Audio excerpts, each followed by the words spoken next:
Olá pessoal, estamos começando mais um Politiquejo para você, seu canal de política com aquele sotaquinho mineiro. Dessa vez nosso vídeo vem com um formato um pouco diferente, né? Aqui no YouTube nessa semana. Bom pessoal, lembrando, né, antes de tudo, que o Apoia.se está de pé e com apenas R$5, que é quase o mesmo que o Bolsonaro gastou com saúde e educação nesse governo, ou seja, quase nada, você consegue ajudar a gente a pagar nossos boletos aqui no canal, no YouTube e no podcast. Beleza? Então vamos lá. Como eu adiantei, o formato hoje vai ser um pouquinho diferente.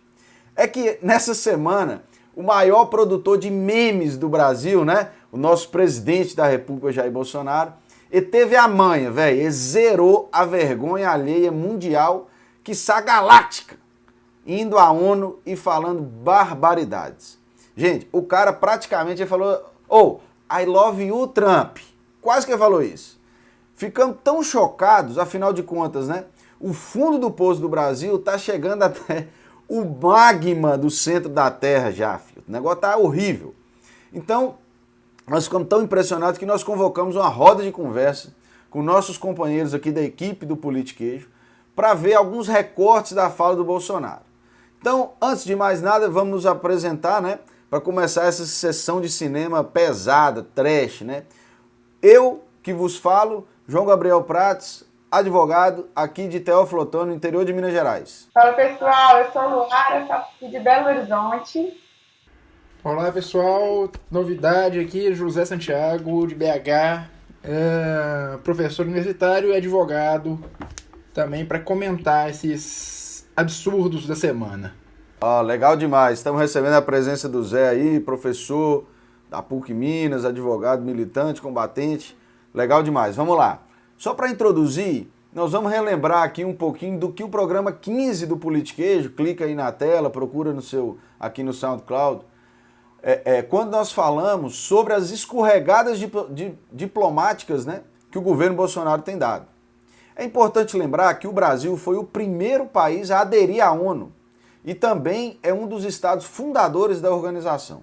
Além disso, o Brasil é o país que tradicionalmente abre todas as Assembleias Gerais da ONU, né? Isso acontece desde 1947, quando, para evitar as tensões entre Estados Unidos e União Soviética, né, que já começavam lá a se estranhar durante a Guerra Fria, o Brasil, que era um país considerado neutro, foi convidado a abrir a reunião. Essa tradição se perpetua até hoje. E por isso, quando o Bolsonaro foi falar, o salão estava cheio. E não é porque estava todo mundo querendo ouvir ele falar, como estão espalhando por aí. É exatamente porque o Brasil, como sempre, é o primeiro a falar na reunião da ONU, né, da Assembleia Geral. Ele abre a Assembleia Geral.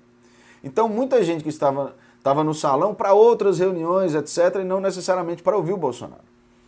Na verdade, eu acho que a ONU deve estar arrependida do Brasil ter feito essa abertura, né? Enfim.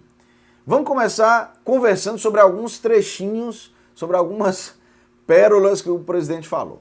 Bolsonaro fez um discurso belicoso, né, agressivo, violento, como possivelmente em nenhum outro momento, nem governos militares, nós vimos o Brasil fazer. Bolsonaro fez um discurso extremamente ideológico, tá ok? Ideológico. Ele falou bem dos países que se alinham com a sua ideologia e agrediu países que não se alinham. O Brasil nunca, repito, o Brasil nunca fez esse tipo de coisa. Nunca agrediu países nominalmente. Então vamos para o primeiro trechinho aí para a gente comentar. Vamos lá. Meu país esteve muito próximo do socialismo, o que nos colocou numa situação de corrupção generalizada, grave recessão econômica, altas taxas de criminalidade e de ataques ininterruptos aos valores familiares e religiosos que formam nossas tradições. Em 2013, um acordo entre o governo petista e a ditadura cubana trouxe ao Brasil 10 mil médicos sem nenhuma comprovação profissional. Foram impedidos de trazer cônjuges e filhos. Tiveram 75% de seus salários confiscados pelo regime e foram impedidos de usufruir de direitos fundamentais como de ir e vir. Um verdadeiro trabalho escravo, acreditem. respaldado por entidades de direitos humanos do Brasil e da ONU. Antes mesmo de eu assumir o governo, quase 90% deles deixaram o Brasil, por ação unilateral do regime cubano. Os que decidiram ficar se submeterão à qualificação médica para exercer sua profissão. Deste modo, nosso país deixou de contribuir com a ditadura cubana, não mais enviando para Havana 300 milhões de dólares todos os anos. Gente, vocês ouviram aí, né? Não sei nem por onde começar. Acho que para tentar comentar alguma coisa aí, nada melhor do que fazer as honras da casa e dar a palavra para o nosso amigo professor Zé Santiago. Vai lá, Zé, o que você acha disso? Bom, né, João? A questão que ele coloca, né, e a guerra aos médicos cubanos, quando ele fala que os que vieram, que permaneceram, vão ter que se capacitar, me assusta um bocado. Porque a medicina cubana é mundialmente reconhecida como uma das melhores escolas de medicina do planeta. Né? Só não é mais aceita por causa do embargo. Né? Porque não entra em grandes centros, mas os médicos cubanos são referência. Né? Ele fala do trabalho escravo para os médicos, enfim. Nós primeiro temos que perguntar se era tão escravo, tão ruim assim, porque 90 e tantos por cento dos médicos voltaram quando chamados de volta pelo governo. Né? Não há uma coerência lógica nessa fala, né? Ou como não há praticamente todas as falas do presidente, né? Eu acho, gente, que na verdade essa fala dele, ela nem é uma questão de incoerência lógica ou tudo mais, na verdade ela é proposital. Perceba que a narrativa dele é colocada em 3 aspectos, pelo que eu analisei, né? Primeiramente, ele vem falar sobre corrupção, valores de família e tudo mais, então, ou seja, aquela velha narrativa conservadora, né? Então, assim, nós versus os comunistas, nós, a família tradicional versus a situação, qualquer que seja. Então, primeiro ele joga essa narrativa, que serve muito para os militantes dele, né, dessa juventude que grita mito e tudo mais, faz algum sentido, mas não é uma narrativa a se falar na ONU, nem sendo extremo-direito. E aí tá, primeiro ele faz essa narrativa colocando valores de família, que é proposital. Em segundo momento, ele fala mal do PT e a relação do PT com Cuba, como se fosse o PT e não o Brasil como um todo, não, como se fosse um partido e um país, e não 2 partidos que têm coisas em comum. Porque, vejam só, a Souza Cruz, por exemplo, está lá em Cuba. É uma via de mão dupla, tanto a coisa da medicina quanto a coisa do tabaco, as relações de comércio exterior, são relações entre países que, independente se você gosta ou não da ideologia, ela acontece, a relação comercial ela acontece. E o Brasil tem benefícios com isso, Cuba tem benefícios com isso, assim como qualquer outro país. E, em último lugar, ele vem desqualificar a melhor medicina do mundo de uma forma completamente hipócrita e irônica ao dizer que os cubanos são militantes e não médicos, que eles precisam ter uma qualificação para ser médico. Gente, tá bem, enfim, acorda, sabe? Cuba é a melhor medicina do mundo. Lá em Santa Clara vai todo mundo do mundo estudar, enfim. Sempre foi referência, o mundo inteiro sabe disso. Fale mal de Cuba em outros aspectos, mas não na medicina, sabe? Os caras vão na África, vão para Bolívia, vão para missões na América Latina como um todo, salvar vidas, ninguém vai. E com um tipo de medicina, a medicina que vai na casa das pessoas, aquela medicina familiar, a prevenção, que não é a medicina que gasta tanto com laboratório, ou que gasta tanto com UTI, CTI, enfim.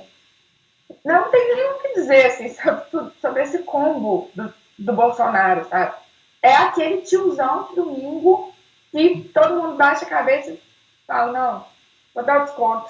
Só que não tem como dar desconto para o presidente da República. É isso. Laura, você falou bem, vocês percebam que hoje o debate está alto nível, né, pessoal? Bom, alto nível da nossa parte, com todo respeito, porque do presidente está tragédia. Da minha parte, eu acho que eu só tenho a assinar o que vocês falaram, né? E eu sou de uma região aqui que está sofrendo na pele, né?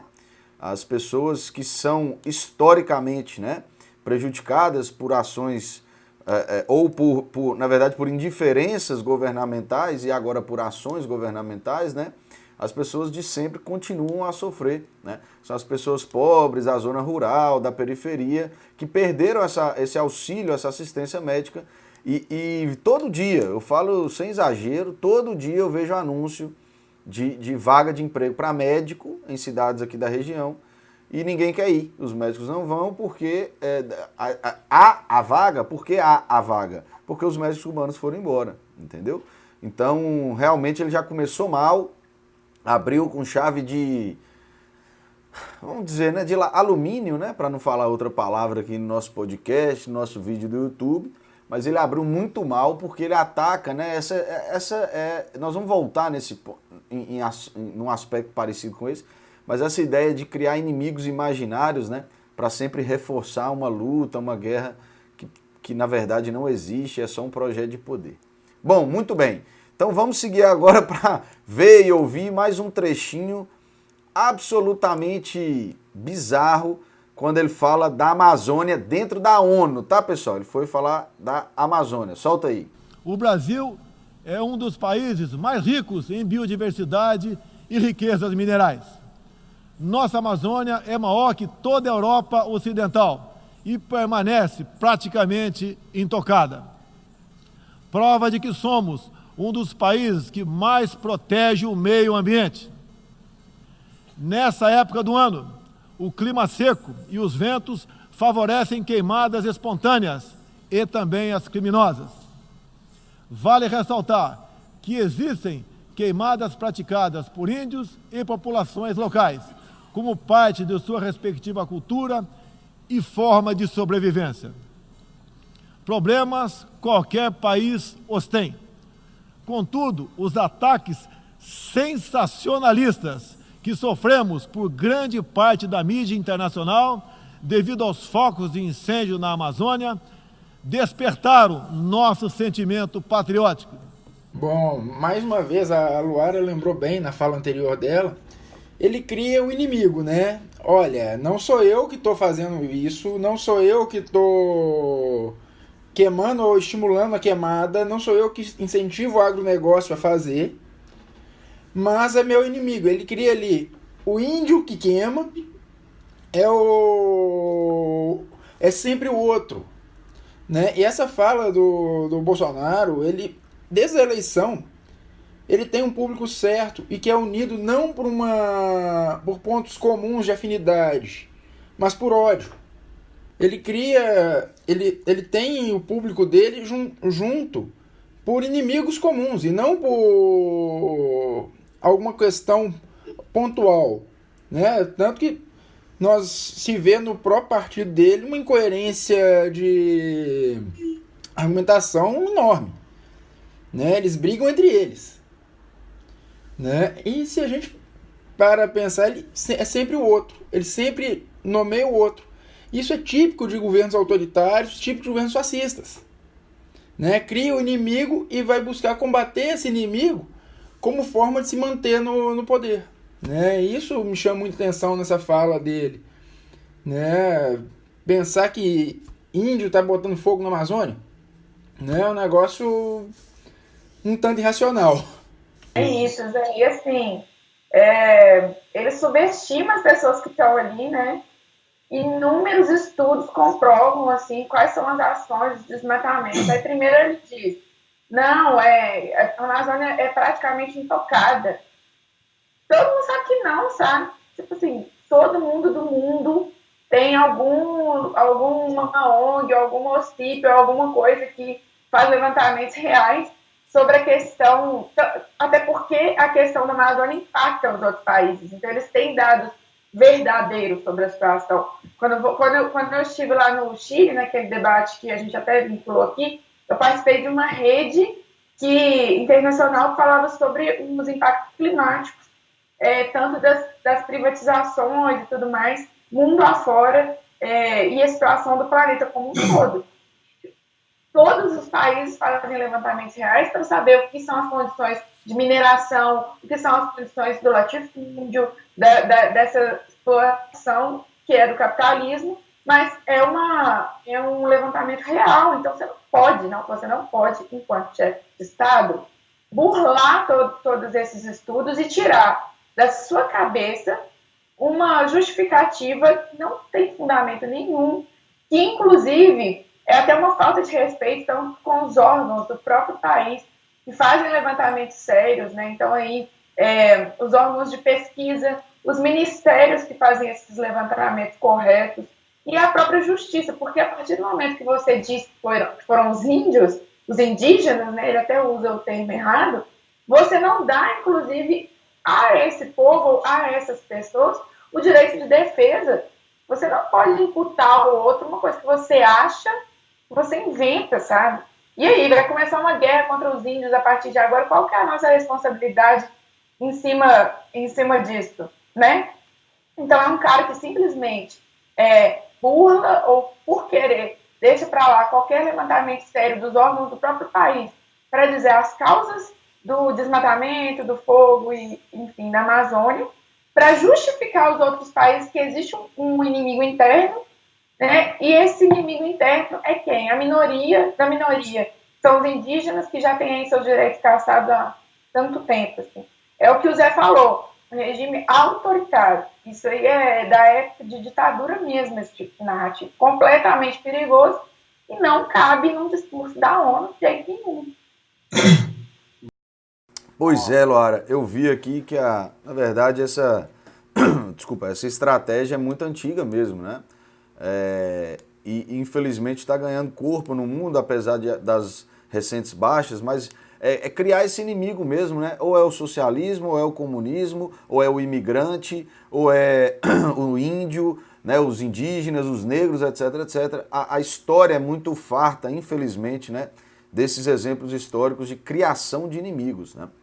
E eu até ouvi, fazendo aqui uma propaganda, quase um crossover, né, que o pessoal do mundo do podcast fala, eu ouvi um caso muito interessante, emblemático, no podcast do Justificando dessa semana, nós estamos gravando no dia 29 de setembro, que o professor lá no podcast, confesso que eu não vou lembrar o nome dele agora, ele citou um caso entre Argentina e Uruguai, que no Uruguai estava sendo implantada, né, instalada uma fábrica, salvo engano, de papel e que polui muito, né, o meio ambiente.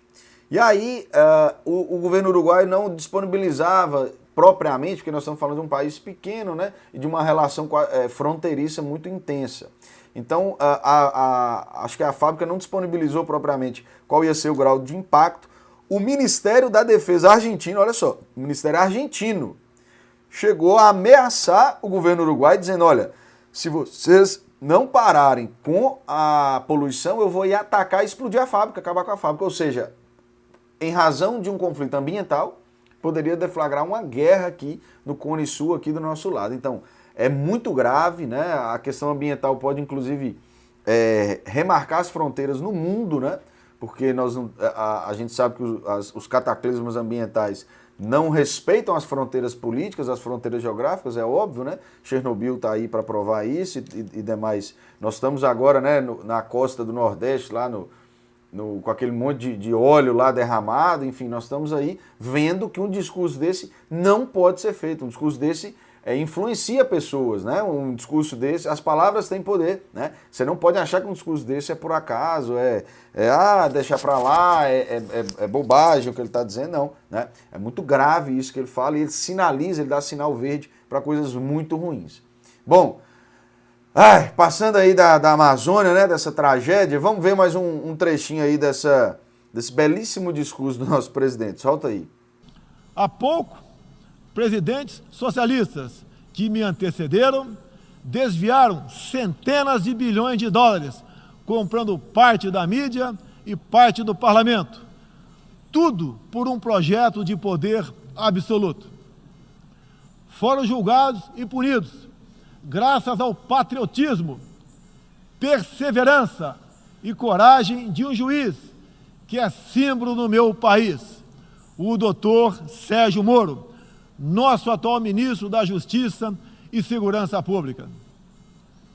Esses presidentes também transferiram boa parte desses recursos para outros países, com a finalidade de promover e implementar projetos semelhantes em toda a região. Essa fonte de recursos secou. Bom, mais do que nunca o Zé está habilitado a falar aí. Vai lá, Zé, pelo amor de Deus. Bom, mais uma vez ele joga para a galera dele, né, criando uma divisão entre mundo socialista e mundo capitalista, bons e maus, né? Os bons são os que estão do meu lado, os maus são os outros, né? Alguém tem que contar para ele que faz pouco tempo, né? Deve ter pouco tempo, que teve um muro na Alemanha que caiu, às vezes não chegou notícia para ele, né?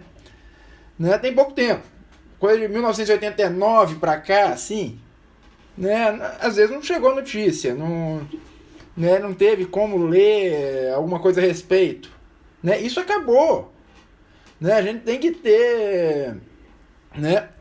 E, né, taxa o governo PT como um governo socialista, né? E que é muito irônico, que é o único governo socialista que eu conheço que deu lucros recordes para o sistema financeiro, né? O comunista que dá lucro para o banco, né? Tudo bem, né? Enfim, né? E aí ele fala, olha, corrupção é lá, mas nunca, né? E aí a gente tem que pensar o dia também num outro podcast que eu gosto de acompanhar, o Foro Teresina. Eles estavam colocando que nunca na história dos discursos de presidentes brasileiros na ONU um ministro foi citado nominalmente, né? Ele joga a pelota pro Moro, fala, olha, é o baluarte do combate à corrupção que nós estamos vendo, né, agora pela Vaza Jato, Intercept e os outros órgãos que estão divulgando os fatos, que foi uma forma corrupta de combater um inimigo declarado, um inimigo. Você se usou de vale tudo processual penal para combater um inimigo, né? Isso é muito grave, mas isso aí talvez seja para um outro momento ou para um outro programa, né? Ele estabelece ali o nós contra eles mais uma vez, né? Tal qual, né, o governo nazista o fez quando começou a perseguição, né? É importante dizer, né, que a perseguição do governo nazista não começa direto nos judeus. O primeiro inimigo do sistema nazi foi os comunistas. Depois vieram os judeus, vieram os outros, né? A maioria dos mortos foram judeus, ok, né? A gente não pode esquecer o Holocausto, mas perseguiu os comunistas. A gente percebe um eixo muito comum do governo Bolsonaro, da fala do Bolsonaro com os governos fascistas. Elege-se o inimigo, cultua-se a ignorância, ou seja, a universidade não é importante, né? Na fala anterior da Amazônia, né, se ignora tudo que a ciência fala sobre o desmatamento da Amazônia. Não interessa o que ele fala, olha, o que eu falo interessa, esquece o cientista, né? Veja o que aconteceu com o cientista do INPE, né, referência mundial no assunto, que falou, olha, o desmatamento aumentou. Ele demitiu o cientista para não falar que tem desmatamento, né? A culpa é do cientista de falar que o desmatamento aumentou, não é. Ou seja, ele cultua o contrário à ciência, ao conhecimento. Ele ressuscita discursos ideológicos típicos de governos autoritários, e aí a gente cria um monstro, né? Basicamente, penso que é por aí. Acho que o Zé falou tudo aí, eu estou bem contemplada. Eu acho que essa questão de colocar o Moro também é a coisa mais autoritária, que é personificar alguma coisa, né? Então coloca uma liderança aí que é péssimo fazer-se isso, né? E em relação à narrativa sobre o PT, gente, é isso, quem dera o PT fosse esse socialismo todo que se prega, assim, o governo Lula foi o governo mais conciliador, e que bom também, né? Que bom Agora, disputar a narrativa dizendo que era um governo socialista, não sei o quê, é subestimar a inteligência mundial, que sabe o que aconteceu no Brasil, e fazer um discurso de ódio autoritário, narrativo. Então, sem mais, Zé me contempla, mas estamos diante de um ditador, sem dúvida nenhuma, né? Um ditador, o Bolsonaro é isso. Beleza, Lu, isso aí, Zé, acho que a gente pode até marcar aí um debate mais profundo na questão jurídica. Vocês viram, com certeza, o Zé tem muito a contribuir, né, nessa estreia aí dele. Vocês já viram que ele tem muito a contribuir com o nosso canal aqui. Bom, eu acho que é isso, né? O PT comprou a mídia, né? O PT comprou a mídia. Pronto. Daí você já tira que o discurso dele foi ótimo, né? Globo, Record, SBT. Tá, toda a mídia está comprada pelo PT. Ou foi comprada, né? Bom, para finalizar essa nossa intervenção aqui, vamos então com a última parte, que para mim foi a mais grave, mais preocupante do discurso. A ideologia se instalou no terreno da cultura, da educação e da mídia, dominando meios de comunicação, universidades e escolas.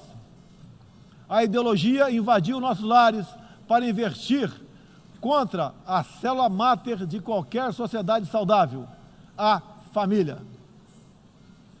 Tento ainda destruir a inocência de nossas crianças, pervertendo até mesmo identidade mais básica e elementar, a biológica. O politicamente correto passou a dominar o debate público para expulsar a racionalidade e substituí-la pela manipulação, pela repetição de clichês e pelas palavras de ordem. A ideologia invadiu a própria alma humana para dela expulsar Deus e a dignidade com que Ele nos revestiu. E, com esses métodos, essa ideologia sempre deixou um rastro de morte, ignorância e miséria por onde passou. Rastro de morte, ignorância e miséria. Zé, fala daí. Bom, um governo que corta bolsas de estudo, de pesquisa, que reduz investimento em universidade, vai falar de rastro de morte e ideologia nas escolas e universidades, né? É o discurso da escola sem partido. Basicamente é o discurso da escola sem partido. Né? Porque se a gente pensar, toda fala, não existe fala neutra, toda fala é política. Toda fala carrega consigo o pensamento daquele que diz. Né? E se a gente pensar, né, quando ele fala em ideologia nas escolas, universidades, etc., ele está dizendo o seguinte: não é a minha ideologia que está por trás dessa fala. Mas por que não é? Por que todos, ou a grande maioria do meio científico, universitário, de pesquisa, fala contra ele? E aí a gente pode citar, eu tenho amigos no meio acadêmico, de direita, de esquerda, de centro, de todos os vieses, todos os matizes. Todos são contra o governo Bolsonaro. Né? Amigos liberais, não neoliberais, liberais raiz, são contra o governo Bolsonaro. Pessoas que estudam, pessoas que estão construindo uma narrativa através da pesquisa. Né? Demonizar a ideologia, ele cria um ambiente propício a poder se dizer o que quiser sem precisar fundamentar ou sem precisar demonstrar dados, né? Sem precisar da ciência. Né? Ou seja, beira a religiosidade. Beira dogma. Né? Nós não estamos discutindo mais ciência, nós discutimos religião. Né? Eu gosto do discurso dele porque eu concordo com o que ele fala, independentemente do conteúdo científico desse discurso. Né? Isso é muito grave. E quando ele mina a ciência, ele cria um espaço, né, adequado para o crescimento através da ignorância. Através do discurso da fé, do messianismo, que o próprio apelido de mito que deram a ele leva a ser construído. né? Eu acho que a Luara pode contribuir muito aí com esse debate. Eu acho que uma leitura diversa da minha, inclusive. Eu acho o seguinte, tanto que a gente retroage desde antes da escrita da própria Constituição Federal no Brasil ali, que coloca coisas básicas como o Estado tem que ser laico, a gente tem que, a todo tempo, respeitar as ideologias alheias, as religiões alheias e tudo mais. Então, são direitos básicos que até 5 anos atrás a gente achou que estava minimamente garantido ali, né? Porque aí a gente tinha outras preocupações que não garantir direitos básicos. E aí a gente retroage para um momento em que aí a gente precisa frisar, e aí eu acho importante falar sobre isso. Aumento do número de mulheres estupradas no Brasil, aumento do número de violência contra mulheres, contra LGBTs, enfim, contra toda essa minoria, negros e tudo mais. E aí você tem o espaço da escola como um dos pouquíssimos espaços em que a criança pode dizer sobre uma violência que aconteceu dentro de casa. Frisando, pessoal, e inclusive a gente já falou sobre isso, dentro dos lares em que acontece a grande maioria das violências contra crianças, jovens e mulheres adultas, né? E esses dados também não é da minha cabeça, não, porque eu não sou Bolsonaro para inventar dados, não. Existe todo um compilado dos órgãos responsáveis e sérios do Brasil que fazem esse levantamento, esse apontamento. Então, quando uma criança chega na escola e fala, tia, meu padrasto, meu tio ou alguém da minha família fez isso comigo, e a professora vê que não está correto, ou a criança chega com um machucado, é justamente na escola, conversando sobre isso, tendo uma aula de ciências para dizer como que é cada coisa, a sexualidade, como é usar camisinha, como é evitar DSTs, gravidez e tudo mais, é que aquele jovem pode ter uma condição de vida melhor. Porque o nosso país é completamente hipócrita nesse quesito, né? A gente culpabiliza a mulher que aborta, mas quando essa pessoa em vulnerabilidade econômica, social, tem o filho, ela é completamente abandonada. E aí você não tem uma saúde pública decente, uma educação decente para essa criança, e a gente não se importa se a criança ficar uma pessoa em situação de rua. Essa é a nossa situação. Então, o Bolsonaro age, mais uma vez, com uma irresponsabilidade de criar mais um inimigo interno, além dos indígenas que já foram falados, além dos comunistas, dos socialistas, que ele cria na cabeça dele esse espectro. Além de tudo, ele coloca ainda a nossa juventude, as crianças, as mulheres e o público LGBT como inimigos internos do Brasil, como se a gente tivesse criado uma ideologia de gênero colocada aí pelos governos petistas, e não. Então, o Zé coloca muito bem quando ele diz que os amigos dele, liberais, também refutam Bolsonaro, porque é isso, porque quando a gente coloca um aspecto político, no campo político, o liberal raiz, né, o liberal mesmo, ele quer um mercado amplo, né, um mercado livre, um mercado amplo, mas ele quer também as garantias de direitos e liberdades individuais garantidas. Então, sobre o meu corpo, sobre o que eu faço com o meu corpo, ou sobre a minha orientação sexual, ou sobre, enfim, a vida que eu levo, isso não faz parte do Estado. Da mesma forma que a religião que eu tenho, ou que eu não tenho nenhuma, não faz parte do Estado. O Estado não está aqui para monopolizar a religião que eu vou ter, em Deus que eu vou acreditar, de quem que eu vou, com quem que eu vou me relacionar, quem eu vou amar. É um absurdo, é um retrocesso essa narrativa, e assim, é triste ter que voltar antes da nossa ditadura para, com fôlego, ter que discutir um assunto como esse, né? Gente, eu acho que nos últimos programas a gente tem tentado trazer pautas propositivas, mas esse foi um assunto que não poderia passar batido, né? Exatamente por essa simbologia toda que nós trouxemos aqui. Quando o Bolsonaro fala que a ideologia acabou, ele deixa claro que uma ideologia acabou e que vai entrar dele, né? Então, assim, não há, como o Zé bem colocou, não há falas neutras, não há nada, nenhum conhecimento é neutro, né? O próprio ataque, por exemplo, ao Paulo Freire, acho que deixa muito claro o estágio em que nós estamos, né? O cara que é multi-homenageado em todo mundo, né? Um dos 3 caras mais citados em artigos científicos e tal. É um cara que sofre uma demonização, que sofre um ataque constante desse atual governo. Deixa claro qual é a postura, e que, para mim, não é uma postura, como é que eu posso dizer? Não é uma postura política, ideológica, vamos dizer. É uma postura do caos, né? Porque no caos, no absoluto caos de informação, de pós-verdade, né? Que é muito dito, sobretudo pro professor Rubens Casara, né? Que o Zé conhece bem.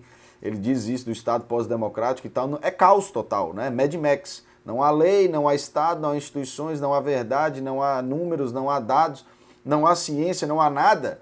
No meio do caos, você não consegue perceber, né? Você não consegue separar o joio do trigo, você não consegue separar os imbecis dos que minimamente se preocupam com um projeto de país inclusivo e tal, então, exatamente porque você está no caos, né? Então você tem que apagar incêndios, com perdão do trocadilho, você tem que apagar incêndios todos os dias. E eu acho que eles apostam no caos. Esses caras apostam no caos, e o politiquejo está aqui para tentar organizar esse caos e erguer uma trincheira contra essa tempestade de areia aí e essa nuvem de fumaça, mais uma vez pedindo desculpa pelo trocadilho. Bom, pessoal, eu particularmente aprendi muito, gostei demais dessa nossa rodada. Vou abrir a palavra para seguir a ordem, primeiro para o Zé, depois para a Luara, para fazer as considerações finais desse nosso episódio. Bom, primeiro agradecer, né, João, o convite, né, estou à disposição do Politiquejo, né, agradecer a você, a Luara, né, o pessoal da produção todo, né, que é muita gente envolvida e uma galera muito bacana, né. Esse discurso dele traz graves preocupações para a própria democracia, né. Nunca na história da ONU, né, um presidente atacou diretamente outro país. E ele o fez. Né, a gente pensar, né, um discurso marcado por posições nós contra eles o tempo inteiro, né, e a gente tem, né, a Luara colocou muito bem, eu comum da ideia dela, antigamente, para ser comunista dava um trabalho danado. Você tinha que estudar, você tinha que ler, você tinha que conhecer o capital bem, você tinha que fazer um monte de coisa. Hoje, ser comunista significa eu discordo do governo Bolsonaro. Né? Se você discorda do Bolsonaro, você já recebe rótulos, um monte de rótulo pregado em você, né? Comunista, petralha, etc. Isso começa lá atrás, né? Né? Eu nunca escondi minha posição partidária, mas a questão é o seguinte, né? Já fui taxado como petralha, vamos dizer assim, de forma pejorativa, né?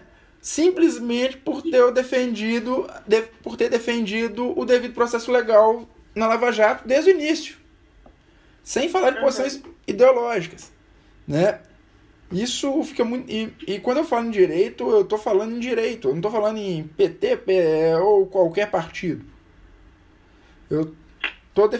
Quando defendi o devido processo legal, para vocês terem ideia, eu tenho 2 textos publicados que mostram muito bem isso, que eu assinei, a gente tem que dar o crédito para a autoria mais robusta, né? Foram escritos a várias mãos, né? Que foi contra a prisão do Delcídio Amaral, que era um senador do PT. O outro foi contra a prisão do Aécio Neves. Eu posso gostar ou não do Aécio Neves. Confesso que estou longe de gostar. Mas quando ele foi preso, eu levantei a voz. Fui um dos que levantou a voz e falou: olha, essa prisão é legal. Né? Isso é coerência jurídica. E aí a Constituição é uma só, nós temos que levar isso a sério. Né? Nós temos que levar a sério. O Lenny Streck tem uma frase que eu acho surreal: a gente tem que ter um caso de amor à Constituição. E a Constituição está acima de qualquer partido. Ela está acima de qualquer ideologia. Ela é o norte. E o governo Bolsonaro parece ignorar os próprios princípios sociais trazidos, estabelecidos pela Constituição. né? Para ele, os fins justificam os meios. Isso é muito grave, isso é muito sério, né? Então, é agradecer e lamentar termos um presidente como esse. É bem isso, Zé. Primeiro, te agradecer demais pela sua vinda aqui. A casa está sempre aberta, né, para as pessoas que têm essa lucidez jurídica, essa lucidez política, que é mais ou menos isso que você acabou de dar o exemplo do Weston Neves, né? E assim, falar sobre isso hoje em dia, a gente é tão taxado a todo momento que é inacreditável. Eu acho que talvez o saldo aí do Bolsonaro ele tenha sido mais criticado lá fora do que aqui dentro. Que o nosso vídeo também seja instrumento para desconstrução do óbvio, né, que está colocado aí nessa narrativa que ainda atinge tanta gente, mas que aos poucos também as pessoas compreendam que não é para elas que ele diz isso, que não é a classe delas que tá sendo contemplada com um governo ditatorial e autoritário, tá? Que a gente saiba separar que existe o opressor e o oprimido, e que eu que ganho 3 mil reais, eu não estou mais perto de quem ganha 10. Eu estou mais perto de quem ganha salário mínimo, sabe? E o brasileiro ainda está se achando que eu tenho um carrinho de pipoca. Eu sou um empresário, então eu estou mais próximo do grande empresariado. Não, sabe? Falar sobre isso abertamente, entender que nós somos uma classe trabalhadora, e mesmo que eu seja um empregador, que eu tenha 50 funcionários, e dependendo do ramo que eu estou, não sei o que, eu ainda sou um pequeno, e eu estou mais do lado dos trabalhadores mesmo, sabe? E no Brasil isso ainda está subjugado, e essa narrativa que está em disputa. E é pela falha dessa narrativa, das pessoas não se entenderem como classe trabalhadora e acharem que elas são ali os detentores do meio de produção, afinal, é que faz essa guerra interna entre nós, de achar que é isso, que existe uma ideologia de gênero, que existe que os indígenas estão botando fogo na própria casa, que as ONGs protetoras dos animais estão botando fogo na própria casa. Veja isso tem algum sentido, né? É parar e pensar. E a quem o Bolsonaro serve? Um cara que se diz patriota e soberano e que só fala mal do próprio país. Veja bem o discurso dele, ele fala mal dos indígenas, ele fala mal da gente, ele fala mal dos próprios brasileiros, ele não tem orgulho em estar aqui. E é um cara que baba ovo todo o tempo do Trump, dos Estados Unidos.